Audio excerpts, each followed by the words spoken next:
มาเบิ่งกันถ่ายลงคลิปดูคนมีหายเพาะกันนี่คนหายเพาะเด้พี่น้องไว้นี่ได้เห็ดเพาะบ้านมงคำตะบนตาลแล้วอัน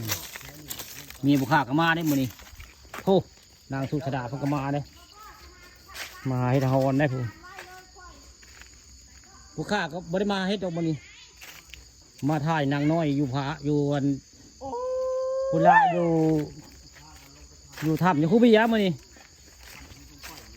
มาพ่อเจ้าหาเฮ็ดได้ผมหลายคนได้หาเฮ็ดจะคนหาเฮ็ดได้มื้อนี้เดียวคนได้เฮ็ดแต่คนได้มื้อนี้คนหาเฮ็ดอยู่ภูมันม่วงค่ำตะวันตาลเนาะพนาตางมาเป็นคือ ให้มาเป็นคือพนาตาง บ่ผู้บ้านเพิ่นบ่มีบ่ใช้อันเบิ่งนู้นเฮ็ดเพาะเฮ้ยบ่ได้จะหาก็มาได้นี่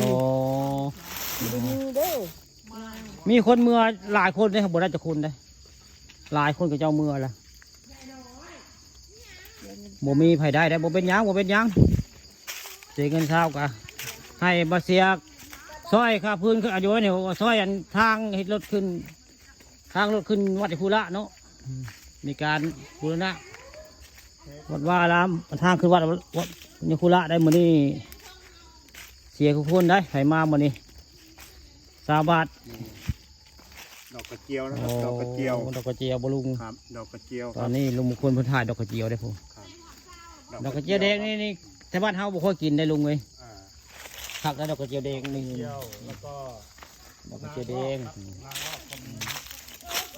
บ้านผู้ข้าพระเจ้าบ่ค่อยกินได้ดอกกระเจียวแดงนี่มันหลายที่รอบครับมื้อนี้มาจะพูดที่รอบครับมาเที่ยวผู้เที่ยวพามื้อนี้มาเห็นคนหาเห็ดเพาะดอกกระเจียวนี่ก็บ่ได้กินดอกนี่ทางบ้านผู้ข้าบ่กินดอกกระเจียวแดงอันแดงนี่ได้พระเจ้าสิกินดอกกระเจียวอันข้าวอ้วยง่ายดอกกระเจียวขาวเขาเจ้ากินอยู่นี่แต่ดอกกระเจียวแดงนี่ยังบ่ได้ฮอดได้อันทำอยู่คูบิยามาพ่อคนหาเฮ็ดก็เลย มาถ่ายทำคนหาเฮ็ดให้เบิ่งคนหาเฮ็ดอยู่อันภูบรรมุงคำตะวันตาล